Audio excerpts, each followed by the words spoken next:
dire plus. C'est l'anniversaire de Noël, mais c'est toi qui as des cadeaux, c'est pas grave.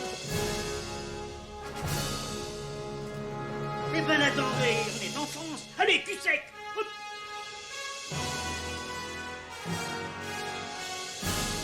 Personne ne veut le croire et pourtant c'est vrai, ils existent, ils sont là, tarnatata. Non.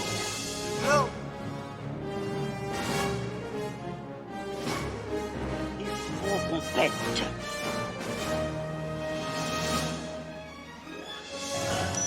Voyons, circuit branché, correcteur temporel temporisé. Bonjour, bienvenue sur Histoire d'en dire plus. Aujourd'hui, on s'attaque à une comédie française sortie en 2006 avec Jean Dujardin, qui est devenu assez culte depuis. C'est OSS 117, Le Caire nid d'espions. Allez, c'est parti mon kiki. Alors OSS 117, Le Caire nid d'espions, c'est une comédie d'espionnage français réalisée par Michel Hazanavicius et sortie en 2006. Il possède une suite sortie en 2009, OSS 117, Rio ne répond plus, et une seconde parue en 2021, OSS 117, Alerte rouge en Afrique noire. C'est une adaptation très libre de la série littéraire OSS 117 de la famille Bruce, où le héros est américain d'origine française et travaille pour l'Office of Strategic Service. Ce film, plus qu'un film d'action ou d'espionnage, a vocation à être un film humoristique tournant en dérision le personnage principal qui se révèle orgueilleux, prétentieux, bourré de préjugés machistes, homophobes, racistes, xénophobes. Jean Dujardin joue ce rôle de parodie d'un espion du genre de James Bond. Le personnage qu'il incarne peut s'avérer désagréable, montrant beaucoup de failles, mais d'une certaine manière attendrissant. Et c'est vrai que Jean Dujardin, il est parfait pour ce rôle. Il a une gueule à faire des rôles de films des années 60. Tous les films qui ont profité du buzz de James Bond pour faire du cinéma. OSS 117, c'est tiré de livres, donc c'est pas pareil. Mais ça reprend beaucoup de codes de James Bondesque, on va dire. Donc en acteur principal, on a Jean Dujardin qui joue OSS 117. On a Bérénice Bejo, Horatica et Philippe Lefebvre. C'est produit par Mandarin Cinéma, qui est une production française, contrairement à ce que son nom peut faire penser, et Gaumont, donc 100% français, ainsi que M6 Film. Il dure 99 minutes. Et comme je vous ai dit tout à l'heure, elle est sortie en 2006. L'histoire. Alors on est en 1945, à la fin de la Seconde Guerre mondiale. Hubert Bonisseur de la Batte, notre cher Jean Dujardin, et Jack Jefferson, deux agents des forces françaises libres, effectuent une mission pour les Alliés où ils parviennent à détourner un avion allemand et à dérober les plans du V2, l'arme absolue de l'Allemagne nazie. 10 ans plus tard, en 1955, la France vit sous la 4e République présidée par René Coty et les choses vont très mal au Caire. Dans les années qui suivent le coup d'État du général Nasser, la France a fort à faire avec les crises du Proche-Orient. Sa couverture, dirigeait le SCEP, Société Kérotte d'élevage de poulets, où il remplace son ami Jack. La ville grouille d'espions dissimulés derrière diverses sociétés d'élevage d'animaux comme les Français, des Soviétiques, un espion belge et même un groupe de nazis. De plus, les Égyptiens eux-mêmes sont agités. Le roi déchu Farouk veut reconquérir son trône par l'entremise de sa nièce, la séduisante princesse Al-Tarouk, et un groupe de religieux fanatiques nommés les Aigles de Khéops, qui s'apprête à déclencher une guerre sainte. Toutes ces affaires semblent enfin catalysées autour de la mystérieuse disparition d'un navire soviétique chargé d'armes, le Kapov. Juste après une réunion avec différents protagonistes et lors d'une réception à l'ambassade britannique, une attaque est perpétrée. OSS 117 poursuit l'amant mais le perd dans la vieille ville. Poursuit l'amant, l'attaquant. En rentrant à l'hôtel, OSS 117 est dérangé dans son sommeil par l'appel à la prière du muezzin. Il s'en va ainsi le faire taire, ce qui déclenche la colère des aigles de Khéops, qui le savent responsable de cet acte. Pour se venger, il le jette dans le canal de Suez, les mains et les pieds liés, où Hubert, bonisseur de la batte, échappe de justesse de la mort. Dans le désert, lui et l'Armina sont finalement capturés par des archéologues nazis, mais ils arrivent à s'en échapper en les emprisonnant. L'Armina, Bérénice Bejo, organise alors une réunion discrète avec l'imam des ailes de Khéops. Lors de celle-ci, dans une boîte de nuit, OSS 117 entonne un chant à l'Ad pour détourner l'intention. L'Armina apprend de l'imam qu'il a rendez-vous le soir même dans le port où l'imam négocie avec Jack, qui n'est pas mort et qui fait de la contrebande d'armes. L'imam est jeté à l'eau. Jack se fait abattre par la princesse Al-Tarouk, qui est abattue à son tour par accident, par OSS 117, alors qu'elle se battait avec l'Armina. OSS 117 fait exploser le stock d'armes entreposé sur le Kapov, tout en embrassant l'Armina. Le lendemain, le supérieur de OSS 117 le félicite pour le succès total de sa mission et sa bonne connaissance des pays musulmans. Mais l'on voit en première page d'un quotidien que l'Égypte va nationaliser le canal de Suez, probablement à cause de ce qui s'est passé la veille. Voilà pour ce qui est de l'histoire, qui est un peu loufoque, comme ce film d'ailleurs. Donc à la réalisation, je l'ai dit, c'est Michel Hazanavicius, c'est dur à dire, qui est aussi au dialogue, avec Jean-François Alain, qui est au scénario et au dialogue aussi, d'après les romans de Monsieur Jean Brousse. À la musique, on trouve Ludovic Bourse et Kamel Elchek. Aux effets visuels, David Danesi. C'est un budget de 14,09 millions d'euros quand même. C'est pas rien. C'est tourné en cinémascope 35 mm couleur. Il y a du français et un peu d'arabe dedans. Et il est sorti en France le 19 avril 2006. Jean Jardin joue Hubert, bonisseur de la batte, OSS 117. Bérénice Bejo, l'Armina et l'Akmar Bétouche. Horatica, la princesse Al-Tarouk. Richard Samel, le colonel Gérard Moller. Philippe Lefebvre, Jack Jefferson, OSS 283. Constantin Alexandrov joue Leveni Sétine. Abdallah-Moundi joue Slimane. Éric Prat, Gilbert Plantieux, etc., etc. On a Arsène Mosca qui joue Lokhtar,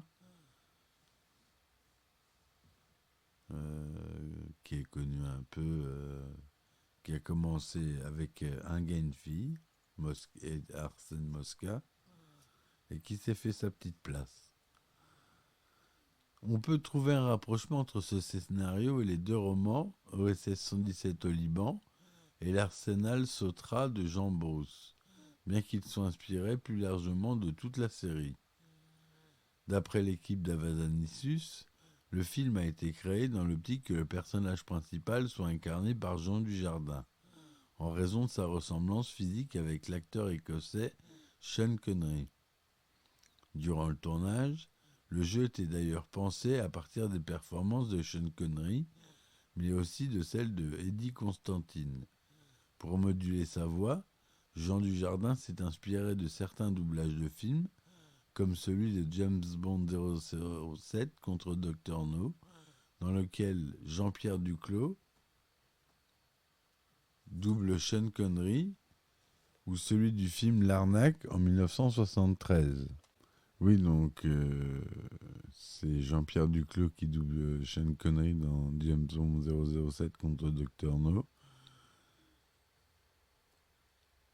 Et il reprend aussi le rire de Jean-Claude Michel lorsqu'il double Paul Newman. Les acteurs jouant des étrangers, sauf les personnages égyptiens, ont véritablement des nationalités des personnages qu'ils incarnent, avec les stéréotypes qui conviennent. Richard Samel, qui joue l'allemand Gérard Müller, s'était aussi teint les cheveux en blond pour insister sur le côté caricatural de son personnage. Et dans une sorte de clin d'œil à l'allemand des Tontons Flingueurs qui était incarné par Horst Frank. Dans la première scène du film, tournée dans un aérodrome, en référence à Casablanca, on aperçoit brièvement Jean-François Alain, scénariste du film, jouant Rubert, un soldat allemand censé donner la mallette à son supérieur, le colonel von Umsprung. Dans la quatrième scène, filmée dans un restaurant parisien, l'auberge Pyrénées-Cévennes, vers la fin du tournage, Claude Brosset incarne le chef des services secrets. Il devait faire partie de la distribution d'OSS 117 Rio ne répond plus, mais décédé entre les deux films, il fut remplacé par Pierre Melmar. La serveuse du restaurant, apparaissant très brièvement à l'écran mais à 2 reprises, est jouée par la fille de Guillaume Schiffman, le chef opérateur du film. Le chef d'orchestre se produisant à l'ambassade britannique au Caire est interprété par Ludovic Bourse, compositeur de la musique du film. Accompagné dans la même scène par l'autre compositeur du film, Kamel El-Sheikh, au trombone à coulisses. À la fin de cette même scène, un figurant, sans que ce soit répété et sans qu'on lui ait demandé, s'est retrouvé par mégarde en gros plan, et cette fin fut gardée au montage. Un des membres des Aigles de Khéops a aussi joué dans une scène du film Brise de Nice. 2 autres membres de ce même groupuscule, discutant avec OSS 117 à son réveil, sont joués par 2 comiques faisant partie du trio Les Toubiennes, à savoir Choukri Gratri et Hafid F. Benamar. Le tournage a duré 59 jours, dont 4 semaines au Maroc, pour les extérieurs en décor naturel. Pour recréer l'univers des années 50, l'équipe d'Avanasius utilisa à peu près les mêmes méthodes qu'employaient alors les réalisateurs, techniciens, costumiers, etc. de l'époque.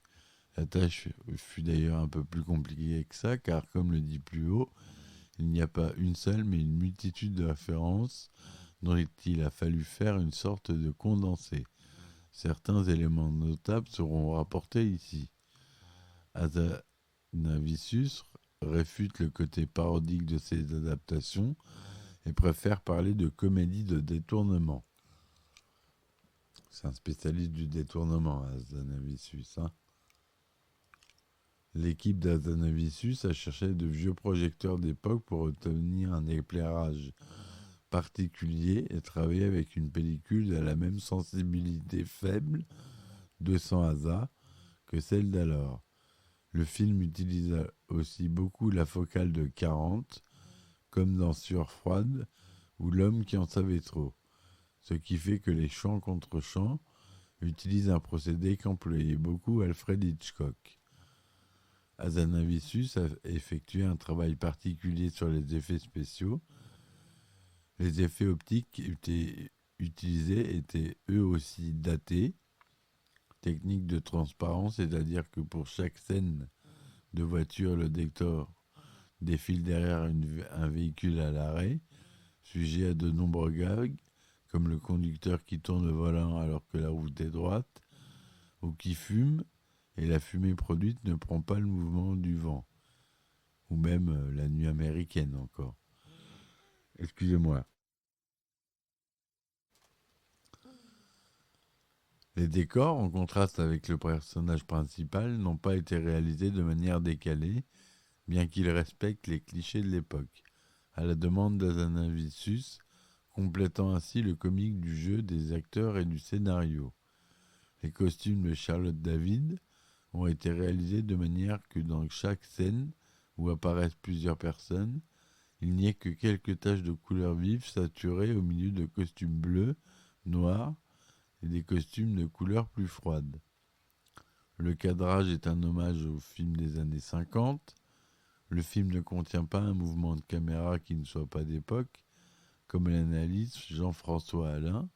Le film est seulement composé de travelling, de zoom ou de plans de rue extrêmement simples, tout comme ce qui concerne les plans qui ont été utilisés en effet exclusivement en plan moyen, plan américain et plan serré, se coupant en nœud de cravate et au chapeau, alors qu'on peut remarquer l'absence de plan large. Pour ce qui est des cascades, réalisées sous la direction de Philippe Guégan, les figures ont vraiment été épurées, moins compliquées et donc presque ridicules à l'image de celles utilisées dans les années 50.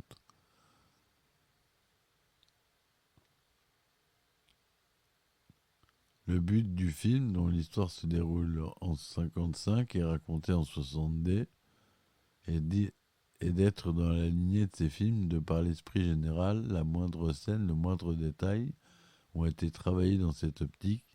Ces éléments seront détaillés. Le personnage de Larmina est un hommage de son style à Audrey Hepburn. Un clin d'œil est par ailleurs fait au personnage de James Bond Felix Leiter, dans le personnage de l'ambassadeur français incarné par Eric Pratt. Le personnage joué par Arsène Mosca est un hommage à Peter Lorre, de par la ressemblance physique des deux acteurs.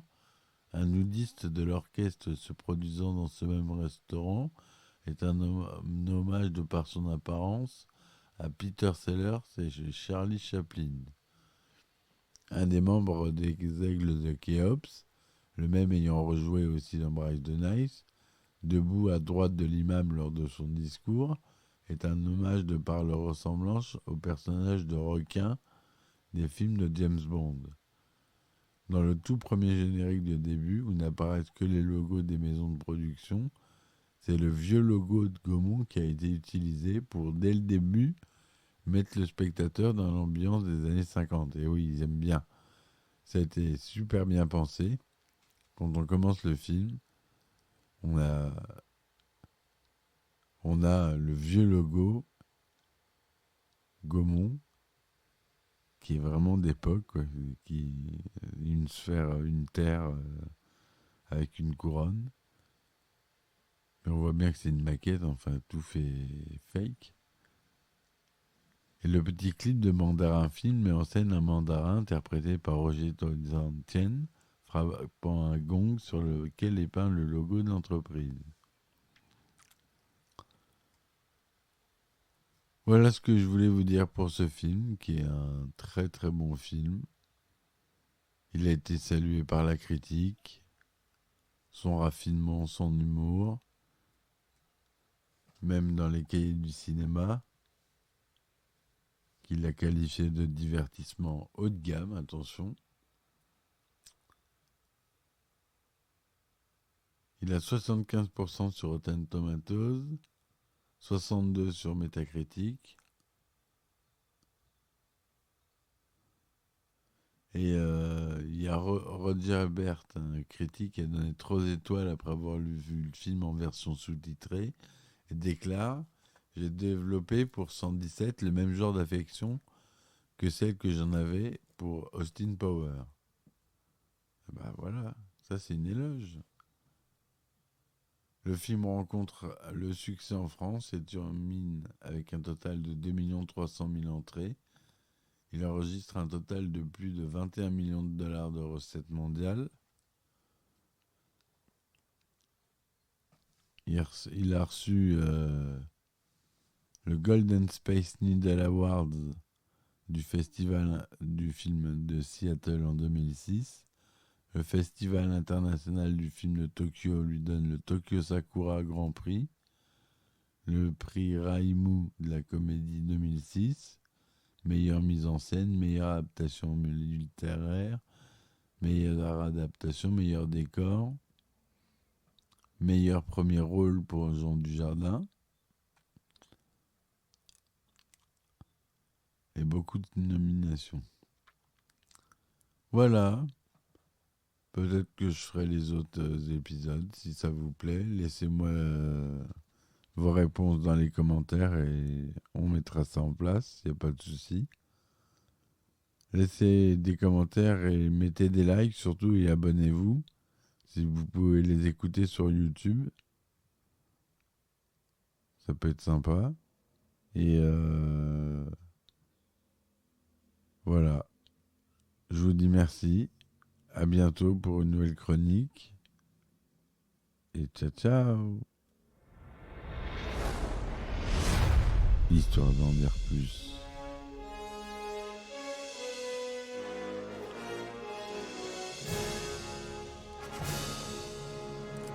Eh ben attendez, on est en France. Allez, cul sec.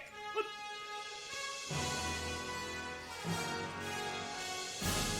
Personne ne veut le croire et pourtant c'est vrai, ils existent, ils sont là, Tarnatata.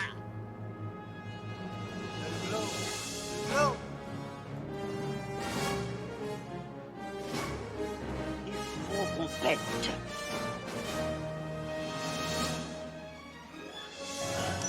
Voyons, le circuit branché, correcteur temporel temporisé,